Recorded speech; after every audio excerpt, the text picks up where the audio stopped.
인터넷을 하염없이 떠돌다가 문득 한 문장을 마주했습니다. 삶은 미루는 동안 사라진다. 짧은 문장이었는데 이상하게도 그 순간 마음이 멈췄습니다. 스크롤을 내리던 손가락이 멈추고 화면을 한참 바라보게 됐습니다. 그리고 저도 모르게 스스로에게 물었습니다. 나는 지금 무엇을 미루고 있는가? 사실 그 질문에 대한 대답은 금방 나왔습니다. 하나가 아니라 너무 많이. 여러분도 이런 경험 있으시죠? 분명히 결심했는데 3일을 못 넘기는 것. 처음엔 의욕이 넘치다가 어느 순간 갑자기 하기 싫어지고 결국 아무것도 못한 채 하루가 끝나버리는 것. 월요일엔 새벽 운동을 다짐하고 수요일엔 알람을 끄고 금요일엔 이미 그 다짐이 기억도 잘 안 나는 것. 노트에 버킷리스트를 적어두고 몇 달 뒤 우연히 발견해서 씁쓸하게 웃는 것. 우리는 이걸 흔히 작심삼일이라고 부르며 스스로를 탓합니다. 나는 왜 이렇게 의지가 약한 걸까? 그 자책이 쌓이면 어느 순간 시작조차 하기 두려워집니다. 어차피 또 실패할 것 같으니까요. 그런데 저도 같은 고민을 하며 이것저것 찾아보다가 한 유튜버의 영상에서 이런 질문을 마주쳤습니다. 정말 의지가 약해서일까? 결론은 의외로 단순했습니다. 아니라는 것. 작심삼일은 의지의 문제가 아니었습니다. 우리 뇌는 본능적으로 힘든 일은 피하려 하고 보상이 늦게 오는 일은 미루도록 설계되어 있습니다. 수만 년 전 생존을 위해 에너지를 아끼도록 진화한 결과입니다.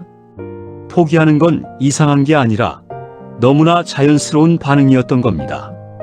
즉, 우리가 포기하는 건 의지가 없어서가 아니라 잘못된 방법으로 뇌와 싸우고 있었기 때문입니다. 문제는 사람이 아니라 방법에 있었습니다.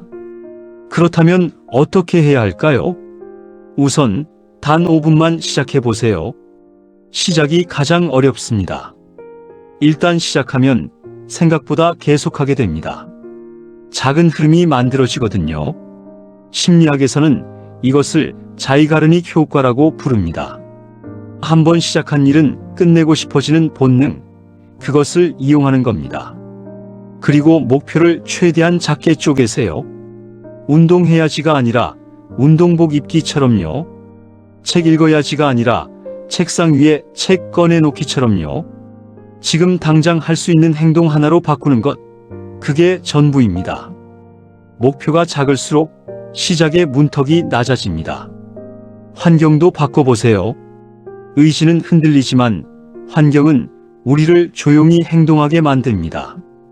운동화를 현관 앞에 꺼내두고 책을 침대 머리맡에 놓아두는 것. 스마트폰 대신 물 한 잔을 손 닿는 곳에 두는 것. 작은 환경의 변화가 의지보다 훨씬 강력합니다. 그리고 한 가지만 꼭 기억해 주세요.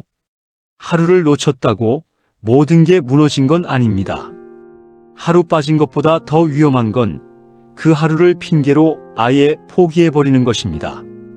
중요한 건 완벽한 연속이 아니라 다시 돌아오는 것입니다. 아리스토텔레스는 말했습니다.